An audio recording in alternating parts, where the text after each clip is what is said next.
আপনাদের যাদের ইমার্জেন্সি ভাবে ভারতে যাওয়া খুবই প্রয়োজন এবং ইমার্জেন্সি ভাবে ভারতীয় ভিসা প্রয়োজন। তো আজকে আমি আপনাদের সঙ্গে আলোচনা করব আপনি কিভাবে ইমার্জেন্সি ভাবে ভারতীয় ভিসা পাবেন এবং বর্তমান সময়ে সর্বমোট কয়টি ক্যাটাগরিতে ইমার্জেন্সি ভাবে ভারতীয় ভিসা দিচ্ছে এবং ইমার্জেন্সি ভাবে ভারতীয় ভিসা পাওয়ার জন্য সর্বমোট কতদিন পর্যন্ত সময় লাগতে পারে, আপনার কি কি ডকুমেন্টস লাগতে পারে এবং ইমার্জেন্সি ভাবে ভারতীয় ভিসা পাওয়ার জন্য আপনি আইভিএক্স সেন্টারে যাবেন নাকি হাই কমিশনের মাধ্যমে আপনি আবেদন করবেন।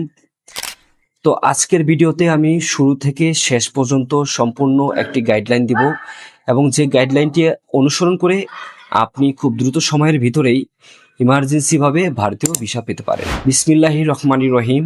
আর ট্রাভেল গাইড থেকে আমি মোহাম্মদ সোহাগ আপনাদের সবাইকে জানাচ্ছি অনেক অনেক শুভেচ্ছা এবং ভালোবাসা, সেই সাথে সালাম, আসসালামু আলাইকুম। তো বেসিক্যালি আজকে আমি আপনাদের সঙ্গে আলোচনা করব আপনাদের যাদের ইমার্জেন্সি ভাবে ভারতীয় ভিসা প্রয়োজন, তো সেই ভারতীয় ভিসা ইমার্জেন্সি ভাবে আপনি কিভাবে পাবেন, কতদিন পর্যন্ত সময় লাগতে পারে, সর্বমোট কয়টি ক্যাটাগরিতে ইমার্জেন্সি ভাবে ভারতীয় ভিসা দিচ্ছে, আপনার কি কি ডকুমেন্টস লাগবে, কত টাকা লাগবে, শুরু থেকে শেষ পর্যন্ত একটি গাইডলাইন দিব। তো সর্বপ্রথম যে বিষয়টি আলোচনা করব যে বর্তমান সময়ে ইমার্জেন্সি ভাবে কয়টি ক্যাটাগরিতে ভারতীয় ভিসা দিচ্ছে। বর্তমান সময়ে ইমার্জেন্সি ভাবে ভারতে দুইটি ক্যাটাগরিতে ভিসা দিচ্ছে। প্রথমত যেটি সেটি হচ্ছে ভারতীয় মেডিকেল ভিসা এবং দ্বিতীয়ত যেটি সেটি হচ্ছে ভারতীয় ডাবল এন্ট্রি ভিসা। ভারতীয় মেডিকেল ভিসা বলতে যাদের ইমার্জেন্সি ভাবে ভারতে গিয়ে ট্রিটমেন্ট প্রয়োজন, এই ধরনের ভিসাকে আমরা মূলত ভারতীয় মেডিকেল ভিসা হিসেবে চিনি। এবং ভারতীয় ডাবল এন্ট্রি ভিসা বলতে আমরা কি বুঝি? ভারতীয় ডাবল এন্ট্রি ভিসা বলতে আপনারা যারা ইউরোপের ওয়ার্ক পারমিট ভিসায় যেতে চাচ্ছেন এবং এম্বাসি ফেস করতে চাচ্ছেন ভারতে, এই ধরনের ভিসাকে আমরা ভারতের ডাবল এন্ট্রি ভিসা হিসেবে চিনি। এখন আসি যে মূল আলোচনায়, যে আপনি কোন জায়গা থেকে শুরু করবেন এবং কোন জায়গা থেকে শেষ করবেন ইমার্জেন্সি ভাবে ভারতীয় ভিসা পাওয়ার জন্য। সর্বপ্রথম যেটি করতে হবে, আপনার একটি বেসিক ডকুমেন্টস রেডি করতে হবে। আমার পূর্বের অনেকগুলো ভিডিও আছে যেখানে আমি ইতিমধ্যে আলোচনা করেছি ভারতীয় ভিসা পাওয়ার জন্য আপনার কি কি ডকুমেন্টস লাগবে। তারপরও আমি খুব সংক্ষিপ্তভাবে আলোচনা করছি যে ইমার্জেন্সি ভাবে ভারতীয় ভিসা পাওয়ার জন্য আপনার কি কি ডকুমেন্টস লাগবে। সর্বপ্রথম যেটি লাগবে সেটি হচ্ছে আপনার একটি ভ্যালিড পাসপোর্ট, যেটির মেয়াদ সর্বনিম্ন 6 মাস হতে হবে। দ্বিতীয়ত যে বিষয়টি সেটি হচ্ছে আপনার 2 কপি পাসপোর্ট সাইজের ছবি লাগবে এবং ব্যাকগ্রাউন্ড আপনার অবশ্যই সাদা হতে হবে, মাস্ট বি। তৃতীয়ত যেটি লাগবে সেটি হচ্ছে আপনার জাতীয় পরিচয়পত্র লাগবে। চতুর্থত যেটি লাগবে সেটি হচ্ছে আপনার বর্তমান ঠিকানার প্রমাণপত্র, হতে পারে সেটি আপনার বিদ্যুৎ বিল, গ্যাস বিল বা ওয়াসার বিলের কপি। এবং আপনি যদি গ্রামে থাকেন সেক্ষেত্রে আপনার যে জমির পর্চার কপি।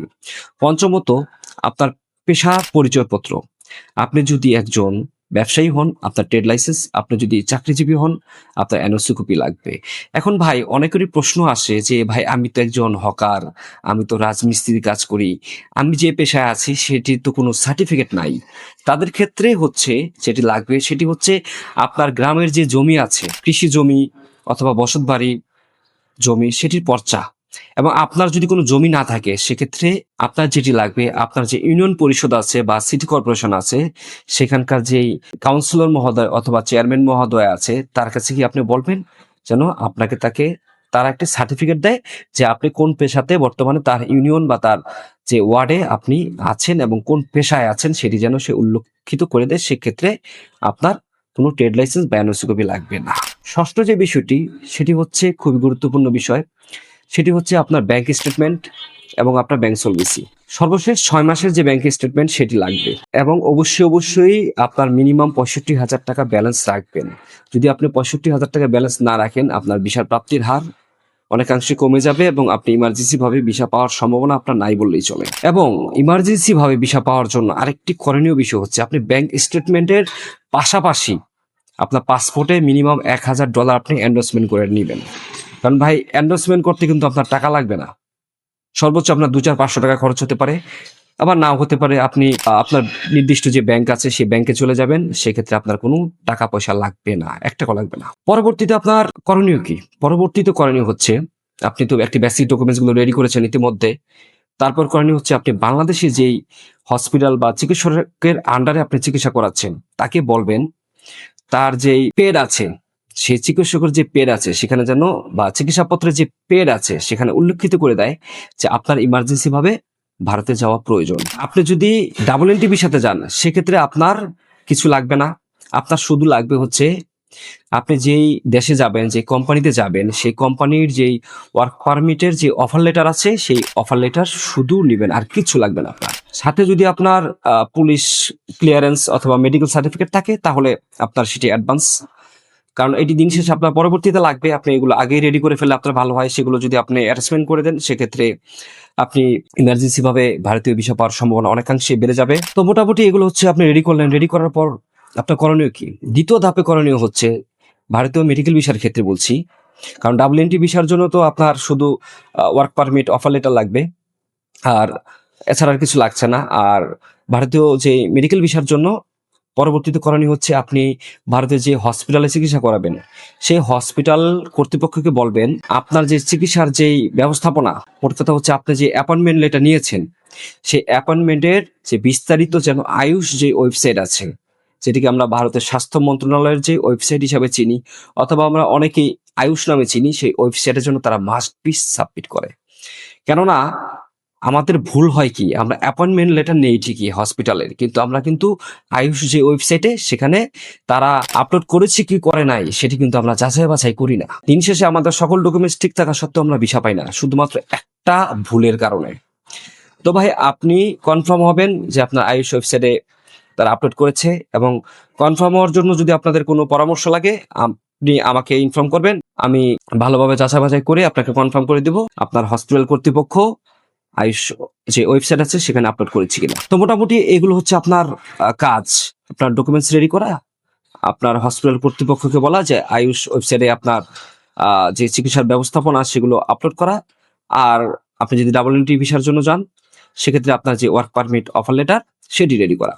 রেডি করার পর সকল ডকুমেন্টসগুলো আপনি 3টা সেট করবেন, সর্বমোট 3টা সেট আপনি মাস্ট বি করবেন। 3টা সেট রেডি করার পর করণীয় কি? আপনার অনলাইনে আবেদন করা। এখন আসি যে আপনি অনলাইনে ভাই কিভাবে আবেদন করবেন। আমার ডিসক্রিপশন বক্সে ভারতীয় যে হাই কমিশন বা ভারতীয় ভিসা সেন্টার যে অফিসিয়াল ওয়েবসাইট, সেই অফিসিয়াল ওয়েবসাইট আমি ইতিমধ্যে দিয়ে দিয়েছি, আপনারা সেখান থেকে চাইলে আবেদন করতে পারেন। আবেদন করার পর আপনার করণীয় কি? এখন কিভাবে আবেদন করবেন খুব সংক্ষিপ্তভাবে আলোচনা করছি। আপনি সর্বপ্রথম একটি ভ্যালিড ইমেল আইডি দিয়ে আপনি একটি অ্যাকাউন্ট ওপেন করবেন। অ্যাকাউন্ট ওপেন করার পর আপনার ভিসা সিলেক্ট করবেন, ডাবল এন্ট্রি ভিসা নাকি আপনার মেডিকেল ভিসা। সিলেক্ট করার পর আপনার সকল ডকুমেন্টসগুলো সেখানে আপনি আপলোড করবেন। মোটামুটি আপনার 90% কাজ শেষ। আপলোড করার পর আপনার করণীয় কি? আপনি মাত্র 24 ঘন্টা অপেক্ষা করবেন।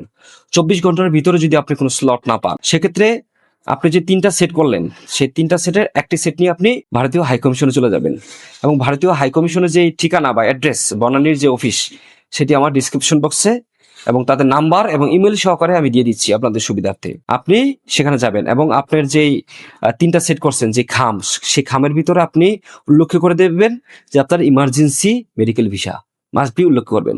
উল্লেখ করে আপনি সশরীরে সেখানে গিয়ে জমা দিবেন। তারা জমা নিবে ইমার্জেন্সি ভাবে ভারতীয় ভিসা পাওয়ার জন্য, আপনি সেখানে জমা দিবে। জমা নেওয়ার পর তারা এগুলো ভালোভাবে যাচাই বাছাই করবে, সর্বোচ্চ 2 থেকে 3 দিন। তারপর আপনাকে তারা কল দিবে। কল দিয়ে যাওয়ার পর আপনি যে ইমার্জেন্সি ভাবে আপনার ভারতীয় ভিসা প্রয়োজন, মেডিকেল ভিসা হোক বা ডাবল এন্ট্রি ভিসা হোক, তারা এর জন্য ছোট্ট একটা ইন্টারভিউ নিব। সর্বোচ্চ 1 থেকে 2 মিনিটের একটি ইন্টারভিউ নিবে যে আপনার কি হয়েছে, কি সমস্যা, কোথায় চিকিৎসা করাবেন, কতদিন থাকবেন, কাকে নিয়ে যাবেন, আপনার অ্যাটেন্ডেন্টকে, আপনার মেডিকেলের যে প্রোফাইল সেগুলো তারা একটু ভালোভাবে যাচাই বাছাই করবে। এবং আপনি যদি ডাবল এন্ট্রি ভিসার জন্য যান আপনার কোম্পানির নাম জিজ্ঞাসা করবে, আপনার বেসিক স্যালারি কত, আপনার কোম্পানি কোথায়, আপনার কত টাকা লাগছে। মোটামুটি 1 থেকে 2 মিনিটের একটা ছোট একটি ইন্টারভিউ নিবে। নেওয়ার পর আপনাকে ছেড়ে দিবে। তারপর আপনার সর্বোচ্চ গেলে 4 থেকে 5 দিন পর আপনি ভিসা পেয়ে যাবেন। আপনি 100% ভিসা পেয়ে যাবেন। মোট কথা হচ্ছে ভারতীয় ইমার্জেন্সি ভিসা পাওয়ার জন্য আমার যে দেওয়া তথ্য সেগুলো অনুসরণ করবেন এবং আপনি ঘাবড়াবেন না। আপনার ছোট একটা ইন্টারভিউ নিতে পারে তারা। ইন্টারভিউতে আপনি মোটামুটি তাদেরকে কনভিন্স করতে পারলেই আপনি ইমার্জেন্সি ভাবে ভারতীয় ভিসা পেয়ে যাবেন 100%। তো যাই হোক, আজকে আমি চেষ্টা করেছি কিছু সঠিক তথ্য এবং ইনফরমেশন দিয়ে আপনাদের ভ্রমণ এবং ভিসা সংক্রান্ত যেই বিষয় আছে সেগুলোকে সর্বোচ্চ সহযোগিতা করার জন্য। আপনাদের যদি কোনো পরামর্শ লাগে এবং কিছু তথ্য জানার থাকে আমাকে কমেন্টস করবেন। আমি রিপ্লাই কমেন্টসে আপনাদেরকে 100% সঠিক তথ্য এবং পরামর্শ দিয়ে সর্বোচ্চ সহযোগিতা করব। আমার ডেসক্রিপশন বক্সে আমার নাম্বার দেওয়া আছে, আপনি চাইলে সেখানেও গিয়ে আমার সাথে যোগাযোগ করতে পারেন। সবাই আমার চ্যানেলকে সাবস্ক্রাইব করে আমাকে অনুপ্রাণিত করবেন, যেন আমি নিত্য নতুন ভিডিও দিয়ে আপনাদেরকে সর্বোচ্চ সহযোগিতা করতে পারি এবং সঠিক তথ্য দিয়ে আপনাদেরকে সর্বোচ্চ সহযোগিতা করতে পারি। সবাইকে অসংখ্য ধন্যবাদ জানাচ্ছি। সবাইকে আবার আসসালামু আলাইকুম।